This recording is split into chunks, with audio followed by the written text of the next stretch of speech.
What's going on, Gamecock Nation? It's your boy Gamecock Russ here. And I just wanted to jump on here and talk a little bit about this 2026 Gamecock offseason. After a rough 4-8 season, Shane Beamer has gone out there, man, and made some moves. Done upgraded his OC with Kendall Browse, upgraded the O-line coach and the running back coach. And he's bringing in a solid recruiting class. The transfer portal class has a lot of potential, in my opinion. You got some high impact guys coming in, definitely on the O line. I really, there's a lot of potential, a lot of potential, and we're gonna see it. Just when it's like you're cooking something great, and you just need all the ingredients to be perfect. You know, I'm not saying we're gonna come out there and light it up every game, but if these pieces fit, if them ingredients are what you want them to be, this could be a very fun season. And I know we were saying same thing going into this season, and things just fell apart. But there was some situations where you it's like you did not have enough oomph. You did not have enough oomph, and this has to be a big year. Everyone's looking at it like if this year fails, then the Shane Beamer era at South Carolina could be coming to an end. I'm not saying that's going to happen. I don't necessarily want that to happen.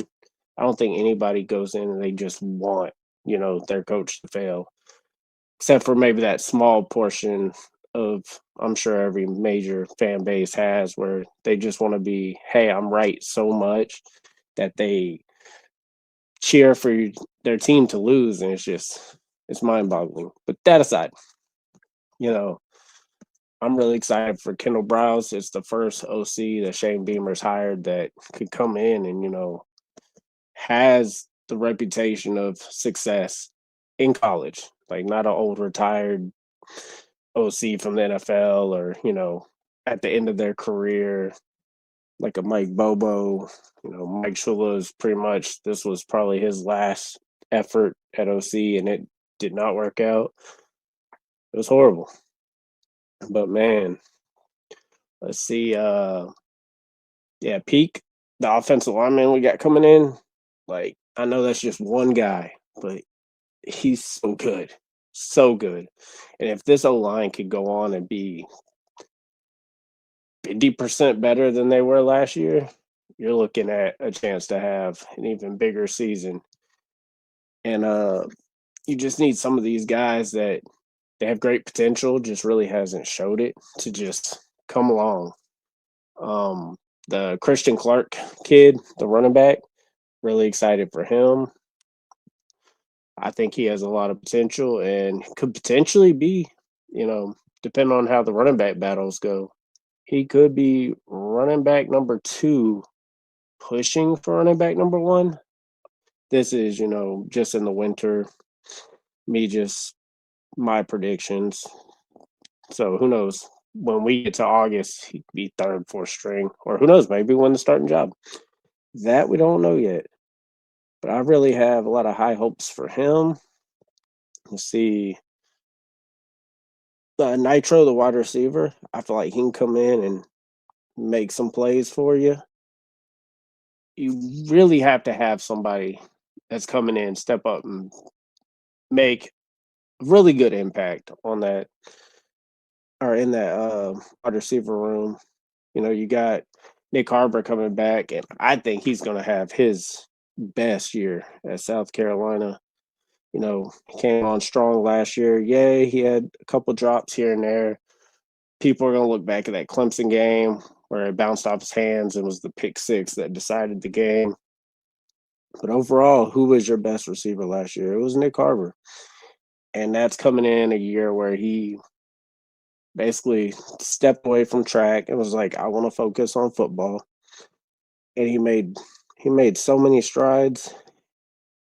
And I think under Kendall Browse, he could be a receiver, man, that could come in there and get you dang near 1,000 yards. He could push 10 touchdowns.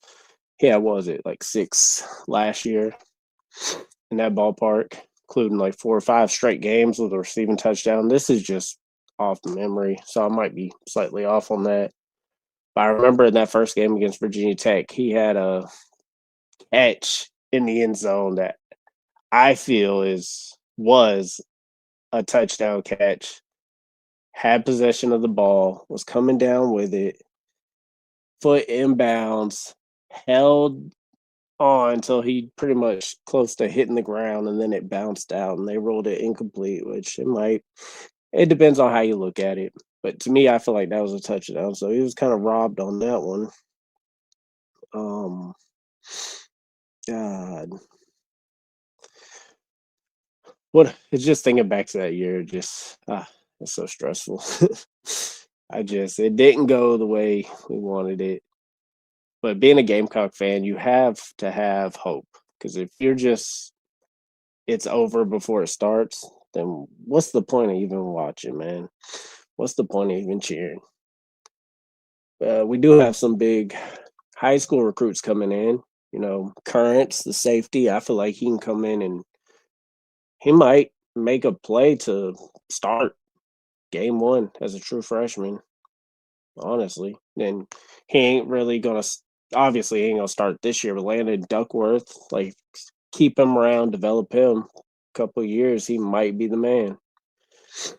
Who's another one? The Harris brothers. Like, I think they're gonna come in and make some big plays. Darius Gray, the should be a 5-star on the O line, but he dropped a little bit. But I think he could come in and potentially make a play. Maybe not start right away, but I think he'll put himself in a good position there.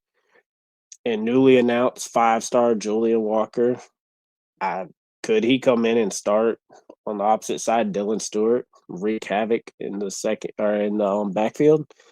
I think it's a very good possibility that we see a lot of Julian Walker, like how we saw a lot of Dylan Stewart in his true freshman year, man. Yeah. Let's see. Transfer back to the transfer portal. Let's see. I already said Peak. He's gonna step in and start right away. Quashid, I hope I'm pronouncing that right. Scott, the DB coming from Kentucky to South Carolina. I feel like if he's not starting, I think he's gonna still play a lot. And Caleb Herring from Tennessee. So I live up in Tennessee. I got some Tennessee buddies, and I've heard different things. But like, one of my buddies was telling me that he thinks Caleb Herring comes in and he stays healthy, he could do a lot of good for South Carolina. And I think he has the potential to. Like, he had like 4 sacks for them last year in limited action. Give him a chance to be healthy, and I think he could, make some things happen. Another guy that I'm really excited for, Kelby Collins, the defensive lineman out of Alabama.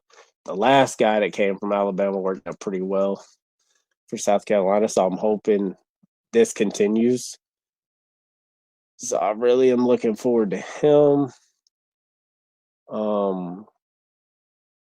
Let's see. I'm kind of just scrolling through the players right now for the transfer portal. Carter Miller's pretty intriguing to me. The 6'4", 280-pound offensive lineman coming in from Central Florida. That could potentially be a solid situation for South Carolina there, as the O-line looks to take a step forward. A lot of new faces. South Carolina might have 2 guys returning from the starting lineup from last year, in Shed Surratt and Josiah Thompson. Him coming back could be huge. He has so much potential. Freshman year, near the end, it's like it was just coming together for him. And then you step back last year, hopefully a new coaching, offensive line coach, new offensive coaches in general. Hopefully they can come in and get him to show his full potential and him take a big step forward.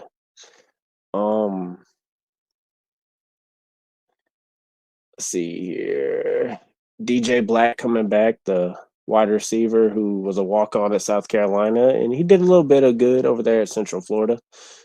He's familiar with the program, and with Kendall Browse and his offense, he could probably step in and make some plays, which I'm expecting a lot of guys too. Jaden Sellers, I'm sure he's going to come in and make some plays for you. He was showing some good moments for South Carolina down the stretch.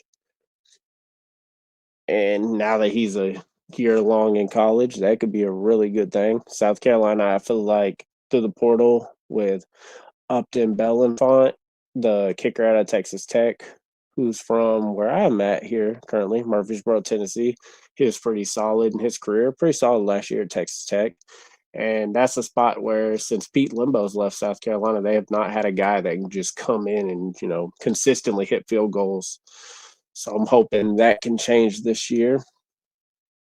Um, and yeah, I'll call it there. It's just some quick little thoughts on this offseason. Overall, I feel like Shane Beamer upgraded his staff. I feel like he's bringing in some playmakers. Now the question becomes, is it enough playmakers? That time will tell. But I appreciate y'all giving a listen. Hopefully everyone has a great day, and everyone who was impacted by a snowstorm is doing well. And I'm praying for y'all. Keep your heads up. And until next time, go Gamecocks.